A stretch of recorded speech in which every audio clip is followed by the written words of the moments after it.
Hello, time. Meet place.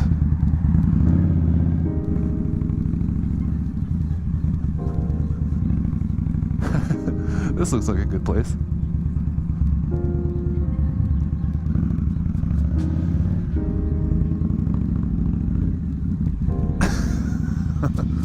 What's up, guys? Today I'm going to answer a question that I've been getting a lot, actually. It's probably one of my most asked questions about my bike on my channel, but let's just dig into it. So I get a lot of questions about how I flip my mirrors upside down on this bike, and it's actually a less elegant solution than it may look like from afar.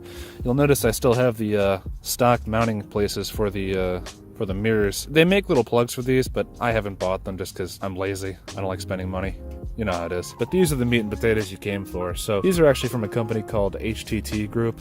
I don't even know that they're probably just one of these mass market manufacturers that aren't really a bike specific thing. I don't know, I haven't done my full research. But for like $7.99 on Amazon, I got these things. They're super cheap. Like, they don't even come with little strips of softening that you can put in between the bars. So I personally found that these are the best mounting places on the handlebars for these. You can see you don't even need to have them screwed in straight for the correct tension for them to work. But yeah, they work pretty fine for me. The install process is pretty simple, pretty self-explanatory. With the Indian 10-inch mini apes, I've found that they do not like to be literally anywhere on here. So the diameter of these bars is not the same everywhere. Where the curve is, it gets a little bit slighter, a little bit more wide. And I just personally found that they didn't fit well there. They have to be pretty much on a full round 1-inch surface. I personally really enjoy what they do with the look of the bike, because if you see here, it really just cleans up your field of view. I'm a huge fan of that. I guess the real question you guys are wondering is, does it actually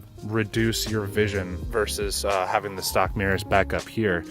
And the answer, of course, is yes. I personally found that I much prefer the cleaner look up here and the more clear field of vision up here than I do when I need to see behind me, because when I'm sitting up straight, you can see from my angle right here that the view is actually still pretty good from behind me. I have them tilted just to where they won't see the sides of my torso, but of course, the second I need to look down into something, I can't see behind me, and I can't see what's going on behind me or beside me in my blind spot. They're not that good for seeing behind you. And these are the stock mirrors, and I do typically like the stock mirrors. The visibility beside me is, you know, you're just gonna have to look over. There's no getting around it. You're not in a car where you got big A-pillars just blocking your view all the time, so it's pretty good. I will not say that I am happy with the field of vision that I have versus what I used to have behind me. They look good. I appreciate them. The only thing I don't like is the look of them. And by them, I mean my mirrors and not the actual product itself. Because these, fine, great. They look like they'd mix perfectly with the flat black mirrors of any Dark Horse bike by Indian. It's just, the stock mirrors come chrome, and I don't want to spend $100 on a set of Dark Horse mirrors and not get any improved field of vision. It's just purely for utility right now. These things are, they're not the best looking for under the handle mirrors, but they're not the worst either. I've seen far better solutions on other bikes. Like Harleys will typically have a better solution to keep these, like the stem will be from here to here, but I just couldn't get that in a way that would actually fit the look of the bike and also work in a utilitarian sense, in that at full lock these things don't really hit the tank.